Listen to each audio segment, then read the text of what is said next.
Nah, resiko itu belum tentu damage-nya besar gitu ya. Kadang-kadang cuma sedikit aja, tapi ada impact terhadap terutama financial biasanya. Orang biasanya dengan mudah cari solusi terdekat gitu, kayak aku masih bisa pinjem gitu ya, tapi sampai kapan gitu kita bisa meminjam, dan itu kan pinjam tuh hutang ya, harus dikembalikan ya gitu kan. Ada peningkatan sekitar 11% ini untuk pengidap penyakit kritis itu maju before 40.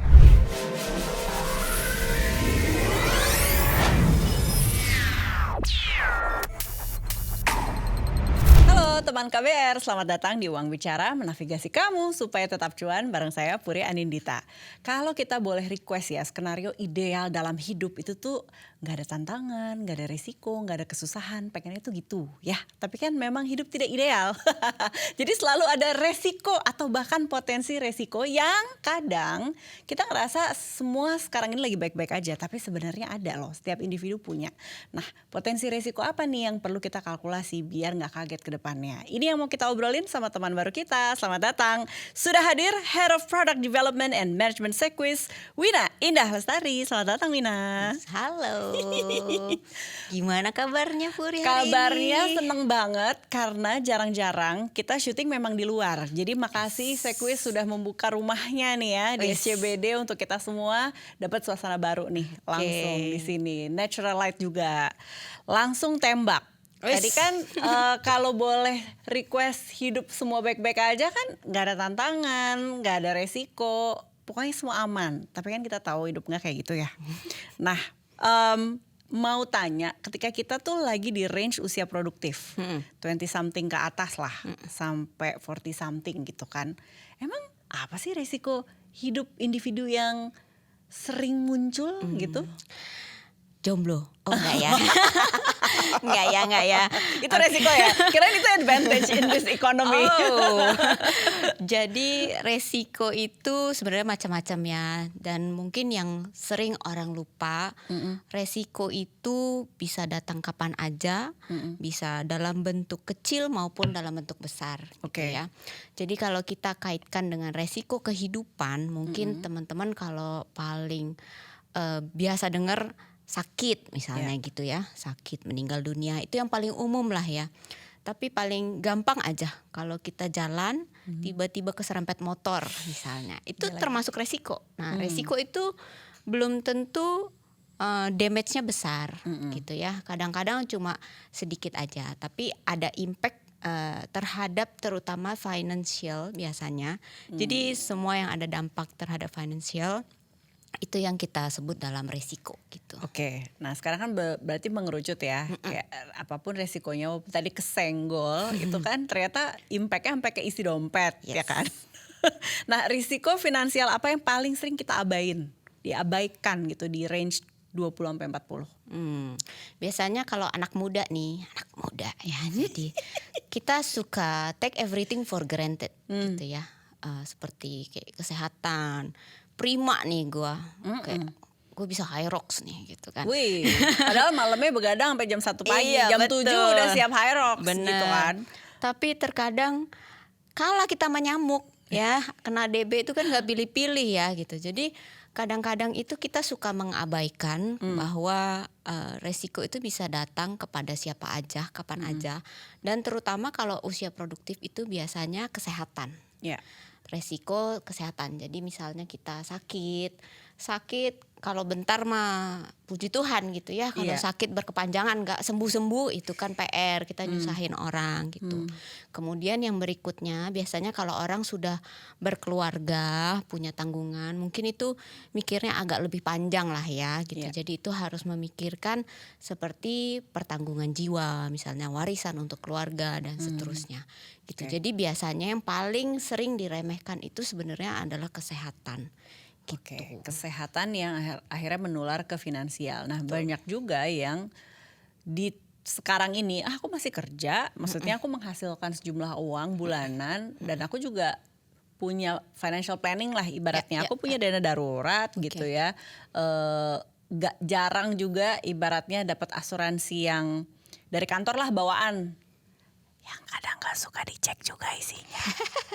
Jadi terus gini loh, kayak bersyukur ada orang datang dengan privilege gitu. Oh, orang tua aku juga masih produktif. Jadi kalau ada apa-apa sebenarnya meminjam kepada keluarga, Ya. anggaplah orang tua, itu masih bisa kok. Jadi kayaknya aku baik-baik aja deh gitu. Apa sih bahayanya kita mikir kayak gitu?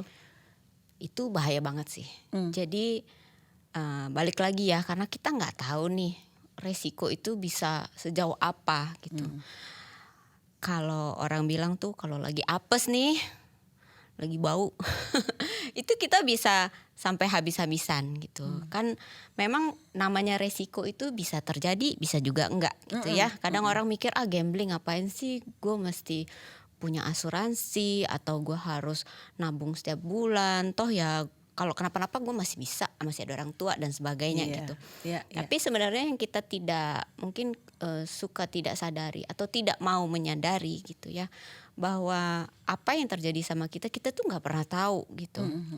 Jadi sakit apa kita waktu misalnya keserempet mobil misalnya, oh gue cuma jatuh doang, ternyata setelah diperiksa itu tulangnya retak, oh ternyata itu harus digips, oh ternyata ini komplikasi kemana-mana gitu. Nah orang biasanya dengan mudah cari solusi terdekat gitu, kayak aku masih bisa pinjem gitu ya, tapi sampai kapan gitu kita bisa meminjam, dan itu kan pinjam tuh hutang ya, harus Iya. dikembalikan ya Iya. gitu kan. Jadi itu kan menjadi hutang untuk kita juga ke depannya gitu. Nah, kita juga jadinya posisinya merepotkan orang lain. Dan tabungan kita, buat apa sih kita kerja tapi kita habis ketika kita sakit gitu. Iya, iya, Jadi iya. itu sih sebenarnya kita jadi harus precautious juga. Nggak semudah itu gitu. Paling nggak kita harus responsible untuk diri kita sendiri lah gitu. Iya, iya. Di titik ini kan juga biasa ya suka, kamu punya asuransi apa enggak gitu kan. Terus ada sih dari kantor tapi nggak pernah dicek. Ya pokoknya bawaan kantor aja gitu. Atau mereka mikirnya aku kalau misalnya flu-flu aja sih reimburse ke kantor, beres Yes, kok yes, gitu. yes. Kalau tadi dibilang bahaya, berarti kan kita lagi ngitung potensi risiko nih gitu. Apa resikonya kalau kita ya udah mengandalkan fasilitas yang ada di kantor selama kita bekerja ya di kantor itu, atau ya udah reimburse aja gitu. Apa bahayanya? Toh sebenarnya masih ada semacam safety net lah. Ya, ya. Sebenarnya nggak salah ya, kan semua itu kembali lagi kepada kebutuhan kita gitu ya, kebutuhan dan kemampuan kita gitu. Kalau misalnya dari kantor itu sudah menyediakan gitu ya, mungkin bisa dicek aja sih sebenarnya. Kadang kita tuh merasa oh udah ada kok gitu, tapi nggak dilihat detailnya gitu. Ini bukan cuma dari kantor aja ya, semua asuransi juga gitu. Banyak orang punya tapi tidak melakukan pengecekan berkala gitu. Iya, iya. Kadang kan kita nggak inget ya apa detailnya, yang penting kalau sakit bisa rembes gitu. Iya. Nah, tapi ternyata ada term and condition atau ada limitasi dalam produk yang kita miliki. Jadi perlu direview aja sih sebenarnya. Jadi dari kantor tuh covernya apa aja. Kadang-kadang ada yang co-share ya. Jadi kayak kantor bayar 80%, kita bayar 20%. Terus kadang-kadang ada yang kalau ternyata rawat inap hitungannya tuh berbeda, nggak bisa rembes aja gitu. Jadi mungkin hal-hal seperti itu yang kita mesti harus perhatikan kembali. Kemudian kalau misalnya memang coveragenya itu kurang, karena Ya. biasanya kalau dari kantor tuh limitnya itu tidak terlalu besar gitu ya. Jadi harus coba dilihat limitnya berapa, apakah kita membutuhkan perlindungan di luar dari asuransi kantor misalnya gitu. Nah itu coba dipelajari aja gitu. Nah, bener sih kalau misalnya ini kita dari POV proteksi gitu kan ya. Iya sih ada hal-hal yang nggak di cover si asuransi kantor gitu misalnya ya. Terus mulai lihat menu kan gitu. Kok sayangnya aku ngeluarin bulanan sekian, kenapa nggak ditabungin aja sih atau misalnya diinvestasiin gitu. Apa bahayanya kita mikir kayak gitu? Nah, ini tuh kita harus pisahkan ya sebenarnya ya, asuransi dengan pure investment gitu ya, kayak kita misalnya putar di obligasi atau saham gitu ya.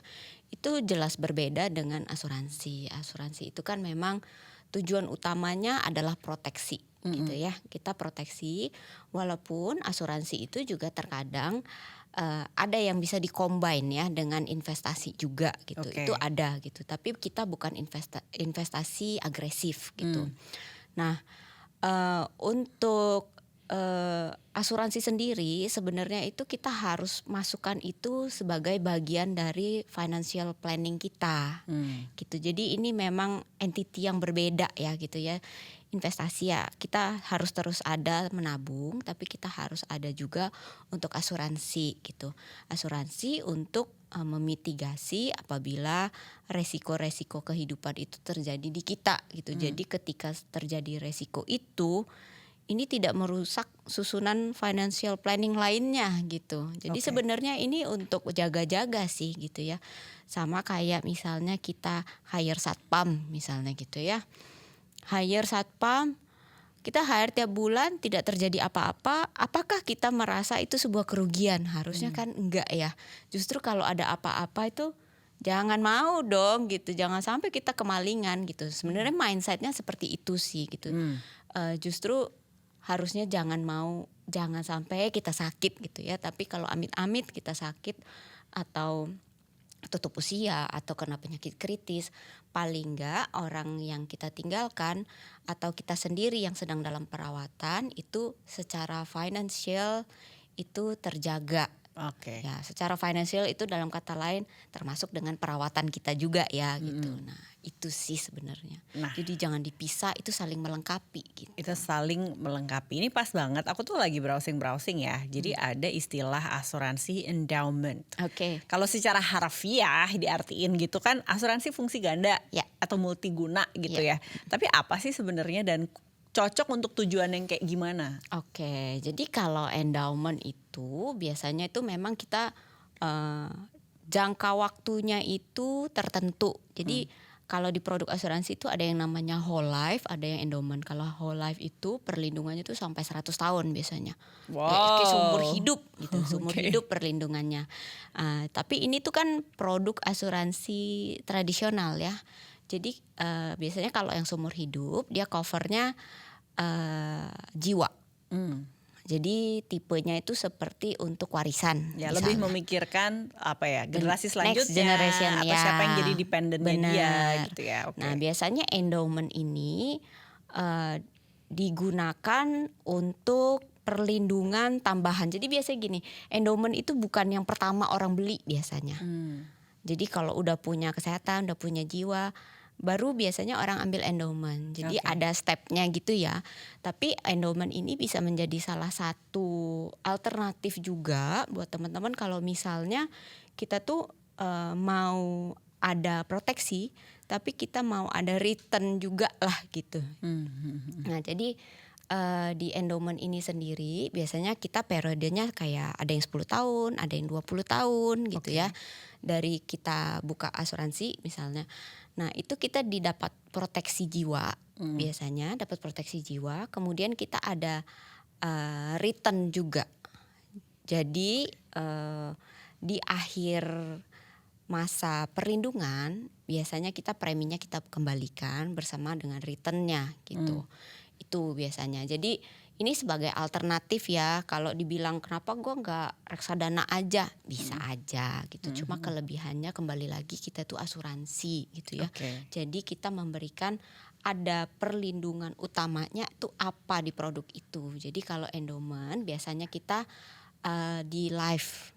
Di jiwa gitu ya, Iya, bukan di jiwa. asuransi kesehatan. Jadi Oke. selama 20 tahun misalnya ya apabila terjadi sesuatu kita akan mendapatkan uang pertanggungan sebesar sekian misalnya, dapat warisannya gitu. Tapi kalau nggak meninggal pun nanti ketika sudah selesai perlindungan kita dapat juga gitu. Jadi kadang-kadang di Indonesia ini ya nggak mau kalau rugi ya Iya, gitu. kok hilang gitu. Iya, kok hilang gitu. Jadi banyak yang tertarik dengan produk seperti ini. Tapi mungkin aku sekali lagi ingatkan ya. Jadi teman-teman kalau misalnya belum punya produk yang basic, jangan langsung ke endowment gitu. Karena bener kembali lagi kita tuh harus lihat kebutuhan gitu ya, kebutuhan kita apa, proteksi yang kita perlukan itu apa gitu. Oke. Gitu Miskonsepsinya adalah tiba-tiba karena ini ada fungsi ganda, kayaknya aku Iya. langsung tertarik itu, jangan loncat.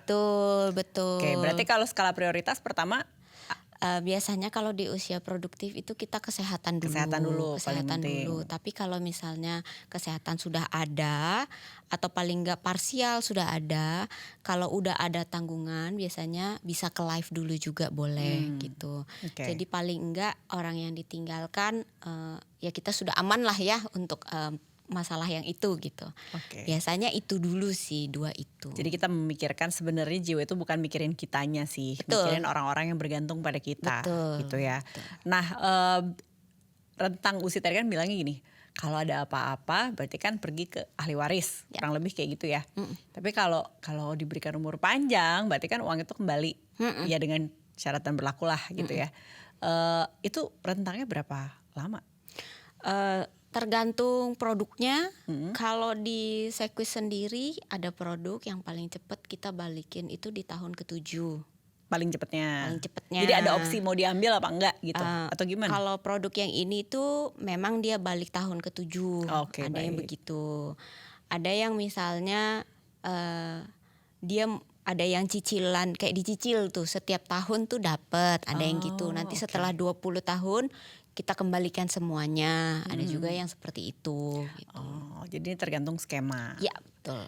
Nah, terus tadi berarti yang paling penting sebelum ngambil asuransi endowment adalah yang basicnya udah tercover atau belum. Iya. Mau balik lagi soal tadi, cek dulu sebenarnya kita butuhnya apa. Aku ingat banget kata-kata tadi. Sebenarnya paling kan kalau lihat statistik kan ada 3 top penyakit killer lah di Indonesia Ya, gitu ya. ya. Tolong ingetin aku apa dulu, kalau nggak jantung kan kayaknya cancer ya selalu Ya. masuk top 3 ya. Ya. Dengan statistik yang dirimu punya sekarang, itu biasanya menyerang di usia berapa? Kurlep. Justru nih ya, ini tuh karena kita kemarin nih baru aja nih bedah-bedah mengenai penyakit kritis ya. Ya. Jadi di tahun 2024 itu justru ada peningkatan sekitar 11% ini untuk pengidap penyakit kritis itu maju before 40. Oh, yang mengidap lebih muda, memuda Iya. gitu. Semakin muda. Berapa mudanya? Starting from when? Mulai Nggak disebutin sih nggak ya, disebut, kan oke. agak beragam nih. ya. Tapi memang kalau sekarang kita lihat di sekeliling kita itu semakin muda ya, sekitar umur 30-an itu sudah mulai ada yang sudah terkena jantung. Jantung berarti. Ya banyak Masih nomor 1 jantung kayaknya. biasanya. Silent killernya Iya, tuh. Jantung gitu. Ya itu lifestyle juga sih sebenarnya ya, dari kolesterol, makanan, Iya. gaya hidup gitu. Iya.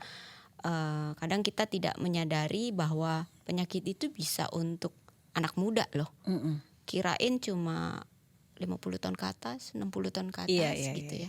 Ternyata sekarang semakin muda kenanya gitu. Fenomena ini Indonesia aja atau dunia? Dunia sih. Dunia dan kota besar. Kalau amit-amit kita menjadi penderita, terus kita masuk rumah sakit nih, dirawat karena penyakit itu, kita nggak punya asuransi, kita harus bayar berapa sih? Entah itu operasi atau perawatan. Wah, ini tergantung nih ya, ini pelik nih. Pelik. Soalnya kebanyakan kalau kita sudah terkena penyakit kritis ya, itu biasanya membutuhkan perawatan yang cukup panjang. Nggak bisa kayak tipes ya, sekali selesai gitu ya. Nggak kayak gitu, apalagi kalau misalnya sampai cancer. Jadi butuh perawatan yang berkelanjutan, harus kemo dan ini sebagainya gitu. Terus kadang-kadang kita juga harus check up rutin dan sebagainya. Nah itu rentangnya bisa sangat besar sekali sih gitu ya, dari ratusan sampai miliaran sih biasanya. Gitu. Itulah kita tidak bisa terlalu tanda kutip mengandalkan si tabungan atau dana darurat. Betul. Kapan ya gue ngumpul miliaran? Kayaknya enggak deh. Gitu. Ya juga sih. Nah, Tahu kan diri aja. kalau udah ada angkanya didorin gitu kayak baru nyadar kan, kayak ngejar nggak sih gitu Iya, yang, dan betul. terus pasti kita nggak pernah tahu kita punya tantangan hidup yang seperti Ya, itu ya, di usia ya. berapa gitu kan ya. Tapi menarik kalau tadi dibilang 30-an. Serem sih. Serem sih. Iya. Oke. Aku mau diajak tahu lebih banyak lah temuan-temuan dari teman-teman Sekwis gitu ya. Apa sih yang sangat mengagetkan? Kalau tadi buatku tuh kaget loh. Kayak tahu bahwa jantung, kanker itu bisa dimulai dari usia 30-an. Apalagi story yang menurutmu kayak, ih kamu mah harus tahu gitu. Karena kan kita akan bergerak kalau nggak karena numbers, Yes. karena real life story kan. Karena kalau nggak itu kayak ngerasa jauh aja sama kita. Jadi kalau kita lihat di belakangnya asuransi ini ya, jadi klaim itu berbagai macam gitu. Kadang miris gitu ya, kadang kesian juga. Bahkan kayak penyakit kritis itu bisa terjadi di usia sangat muda sekali gitu ya. Dan kadang-kadang kita juga kayak nggak tahu kenapa hal ini bisa terjadi. Jadi misalnya kayak terjadi untuk anak-anak gitu ya. Tiba-tiba itu banyak sekali sih terjadi seperti itu. Mungkin kita suka lihat ya di sosial media, kadang-kadang ada gitu kan. Sampai mereka bingung harus gimana. Kadang open donation juga. Kadang kan nggak kepikiran untuk punya asuransi untuk anak juga mungkin gitu ya. Atau mungkin belum ada budget dan lain sebagainya gitu. Nah, kadang sedih ya, kayak kita kenapa sih bisa terjadi seperti ini ya. Sometimes it just happen gitu ya. Pahitnya nih, realitanya emang begitu gitu. Nah itu kadang sedih sih. Jadi banyak penyakit kritis itu terjadi bahkan sampai di anak-anak juga. Terus sekarang itu kan dunia kesehatan tuh semakin berkembang ya, semakin berkembang. Terus kita kayak perawatan untuk penyakit, terutama penyakit-penyakit yang berat, untuk penyakit kritis itu semakin berkembang dan tentunya harganya semakin mahal sih, gitu ya. Harganya tuh semakin mahal. Jadi kadang-kadang tuh bahkan aku sendiri yang bekerja di bidang asuransi itu kadang mikir ya, gila sih ini kalau kita yang sakit ya gimana ya bayarnya kalau nggak punya asuransi gitu ya. Kayaknya nggak mungkin deh gitu. Jadi mungkin ini bukan jualan ya, cuma ini kan kita literasi asuransi ya, literasi keuangan gitu. Jadi jangan sampai kita menyesal karena kita belum siapkan gitu ketika resiko itu datang gitu. Karena sebenarnya semakin muda kita memiliki proteksi itu semakin baik karena kita masih sehat ya. Perhitungan preminya itu kan dipengaruhi juga oleh usia dan riwayat kesehatan. Jadi selagi masih prima nih ya, itu biasanya preminya masih rendah. Tapi kalau orang yang sudah sakit, mohon maaf asuransi juga nggak mau cover gitu kan, karena kan kita pasti rugi ya gitu. Kenapa juga gue cover yang sakit gitu, gitu. Jadi kalau sudah sakit itu sudah terlambat, kita nggak bisa buka asuransi. Atau kalau mungkin yang masih bisa, preminya pasti harganya mahal. Karena resiko terjadinya klaim itu kan semakin tinggi gitu ya. Jadi itu sih, jadi jangan sampai kita menyesal karena kita banyak mikir ini mikir itu gitu. Tapi aku jadi kepikiran dua hal sih. Pertama, mungkin ketika kita baru merintis karir, kita kan belum terlalu banyak pilihan ya untuk melakukan audit kayak yang kamu bilang gitu. Begitu kita menginjak ke 30 something yang udah lebih ajak lah karirnya atau tabungannya gitu kan. Terus dia yang kayak, iya deh aku mau nambah gitu kan sesuai dengan profilku. Pas dicek ternyata dia tuh adalah penyakit sesuatu, entah itu bawaan atau mungkin gak seprima ketika dia usia 20-an. Di titik itu kan kayak tadi kamu bilang berarti harganya tuh bisa lebih mahal. Perlu tetap diambil gak itu terjadi? Perlu. Tetap perlu justru, ya walaupun saat itu kayak kok harganya nggak kayak waktu aku 20-an. Iya, mau nggak mau ya, justru kalau kayak gitu tuh kita makin tahu ya resiko saya nih kayaknya justru lebih tinggi loh, karena kita misalnya udah tahu nih resiko tuh bisa aja kayak misalnya udah ada hipertensi. Itu itu termasuk di asuransi itu termasuk kayak kita tuh harus re-underwrite ya, underwritingnya tuh kita mesti naikin harganya biasanya. Karena darah tinggi itu kaitannya erat sekali dengan jantung, biasanya kan gitu ya. Jadi resikonya itu lebih tinggi untuk sakit. Nah, jadi justru karena tahu, menurut aku kita harus berjaga-jaga sih. Kalau harganya lebih mahal, kayak mau nggak sih? Karena terus nanti pikirannya adalah kalau kamu lanjut usia makin lebih mahal lagi kalau dinanti-nanti, intinya gitu ya. Iya. Oh. Terus kalau itu terjadi gimana gitu? Kalau misalnya harus rawat inap dan sebagainya. Terus nanti kita harus Gini. bayar MM-an kayak yang tadi, kayak kalau kamu nggak sign up kamu bayar MM-an Iya, atau gitu. bahkan lebih amit-amit ya. Satu lagi, ketika kita udah lebih ya gitu di usia yang lebih ajak, mulai evaluasi diri, audit. Karena kan suka gini ya. Apakah harus cari yang rekanannya di luar negeri? Jadi nggak selalu rumah sakit dalam negeri lah gitu ya. Entah dengan alasan apapun. Ya. Perlu nggak sih? Sebenarnya itu tergantung kebutuhan dan kemampuan, gitu ya. Jadi nggak ada yang salah kalau orang punya taraf hidup lebih baik, mungkin pingin dapat di luar negeri misalnya, ya monggo aja sih, nggak masalah gitu. Kita itu sebenarnya kembali kepada kebutuhan dan kemampuan gitu, tapi jangan sampai kita over juga sih kalau ngambil, karena yang penting itu asuransi itu kan kita bisa jaga continuity-nya juga gitu ya. Jadi bisa maksudnya tuh kasarnya bisa bayar terus-terusan lah gitu. Jangan sampai karena kita kayak pingin, gue pengen nih nanti gue kalau sakit gue harus ke Singapura. gitu. Oh, Singapura kan mahal sekali Bapak Ibu ya. Iya. Jadi mungkin sekarang nggak perlulah sampai situ gitu ya. Cukup Indonesia dulu atau enggak Malaysia, sampai Malaysia aja gitu. Nanti mungkin suatu saat kalau kita sudah lebih tinggi ya, mungkin lebih mampu gitu, bisa menyisihkan lebih banyak, di upgrade itu juga bisa. Oh iya, nggak semuanya harus Nggak dijawab semua sekarang. harus sekarang gitu. Jadi Oke. paling enggak kita beli sekarang apa yang sesuai dengan kebutuhan dan kemampuan kita saat ini aja. Gitu Oke. sih. Pas banget. Ini sebenarnya bukan akhirnya obrolan kita, karena ini nggak tahan pengen langsung nanti kita bikin 3 part nih ngobrol sama Wina. Cuman karena banyak teman-teman Gen Z, teman KBR juga yang memang first jobber, young professionals gitu. Apalagi yang mau diingetin soal asuransi? Kayaknya kita udah omongin semua tadi ya. Itu basicnya banget ya teman-teman tuh, jangan lupa selipkanlah asuransi itu dalam perencanaan keuangan kita gitu. Jadi kita tuh kadang suka lupa, kalau terima gaji pokoknya ditabung, beli kopi, beli tumbler, Abis itu liburan, healing dulu. nonton konser.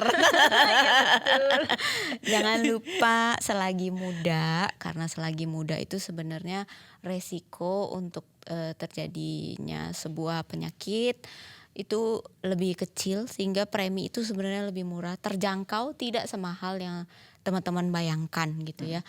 Kita harus punya proteksi supaya semua rencana dalam kehidupan kita itu bisa kita mitigasi juga kalau terjadi kenapa-kenapa gitu.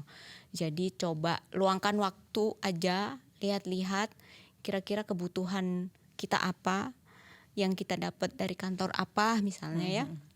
Apa yang harus kita cari lagi di luar ini gitu. Oke. Jangan skeptis lah gitu ya, coba open mind aja bahwa asuransi itu sebenarnya untuk membantu kita sih sebenarnya. Tuh, membantu kita. Jadi berapa? Nah, boleh nanya kan? Berapa aku harus sisihin sebulan biar itu optimal? Nah, katanya adalah optimal. Kita lanjut dong di part 2. Saya Purandita, kita ketemu di episode Uang Bicara berikutnya. Bye.